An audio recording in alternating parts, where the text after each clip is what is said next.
convention in 1984, when Pelosi was chair of the San Francisco Host Committee and Clinton was the wife of the up-and-coming governor of Arkansas. After Bill Clinton was elected president, they had occasionally clashed, notably over Hillary Clinton's decision to address the United Nations Conference on Women in Beijing in 1995. She was really against my going, Clinton told me. Pelosi argued it sent the wrong signal at a time when Chinese-American human rights activist Harry Wu had been arrested.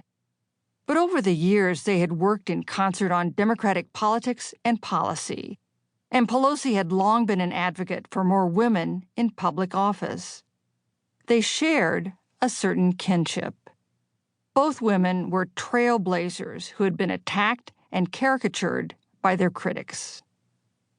In 2016, Nancy Pelosi was delighted by the prospect of turning over the most powerful woman mantle to a President Hillary Clinton. At the time, few knew that Pelosi was making plans for the 2016 election to be her valedictory. To be fair, some of those close to her questioned whether she actually would have followed through if Clinton had won.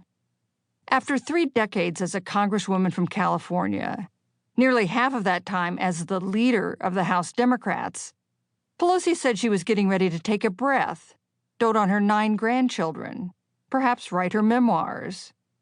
At 76 years old, she was well past the retirement age for almost every workplace except Congress. Some friends thought she might cap her career with an appointment as the U.S. ambassador to Italy or the Vatican. With Hillary Clinton in the White House, Pelosi could be confident that the causes she had fought for would be protected, especially the Affordable Care Act that she had pushed through Congress against all odds.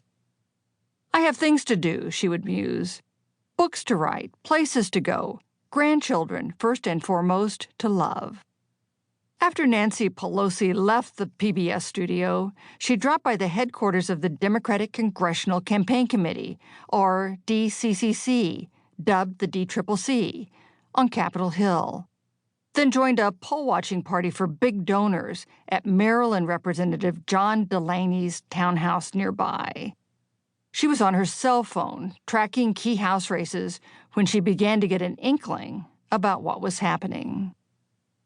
She checked in with Pennsylvania Congressman Bob Brady, a big-city Paul in the mold of Pelosi's father, who had been a 3-term mayor of Baltimore.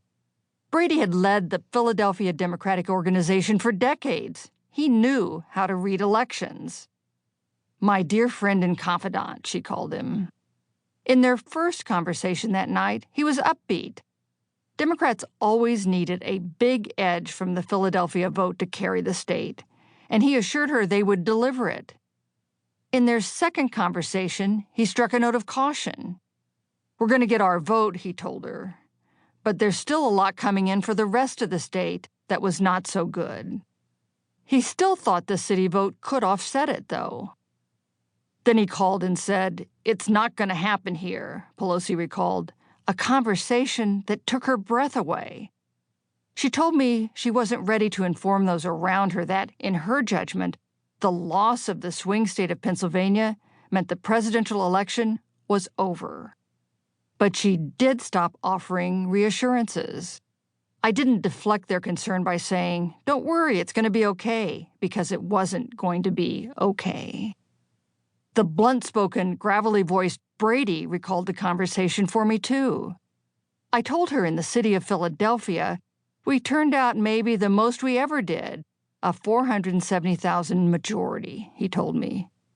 But she was kind of pissed off at a couple other people in the state who hadn't delivered, including in the area around Pittsburgh.